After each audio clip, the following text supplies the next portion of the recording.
Bobby, and you're watching Dante's Boxing Nation.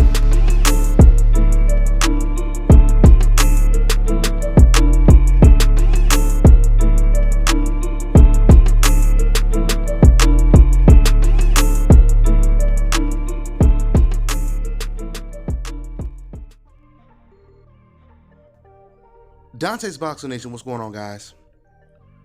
Well, they say pictures say 1,000 words.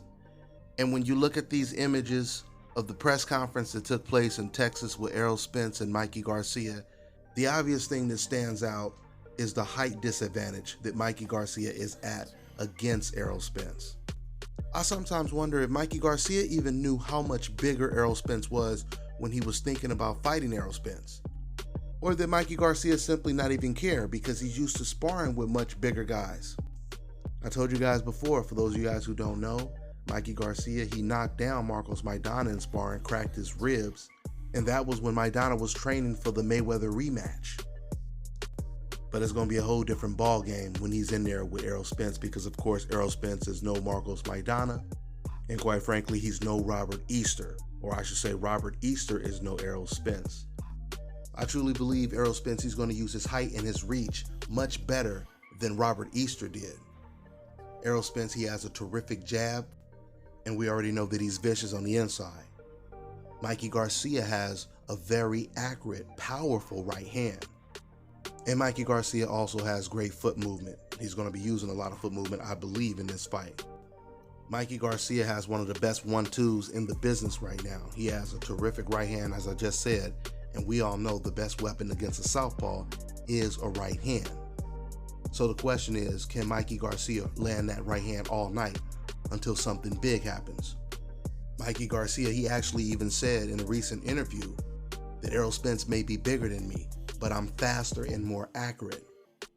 And usually when a smaller fighter goes up against a bigger fighter, his attributes or his advantages usually are his speed and his athleticism. His intelligence. They're usually going up against a slower, more methodical, a more one-dimensional fighter. But I don't think that's the case with Errol Spence, though. I believe Errol Spence, he can box just as well as Mikey Garcia can.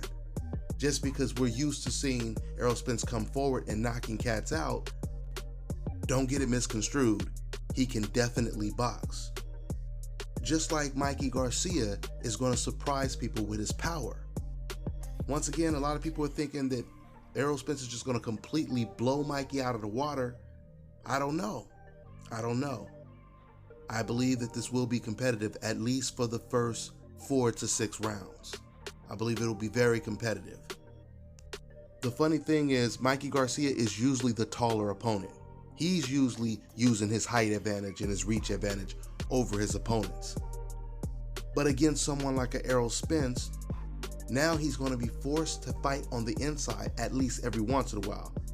I truly believe he's going to stay on the outside, but he's going to have to get Errol Spence's respect eventually in the fight.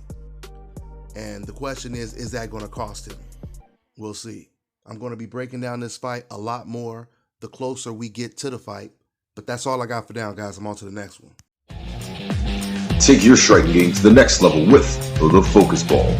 Dramatically improved footwork, timing, accuracy, reflex, head movement, and striking technique. Train every time, everywhere with the Focus Ball.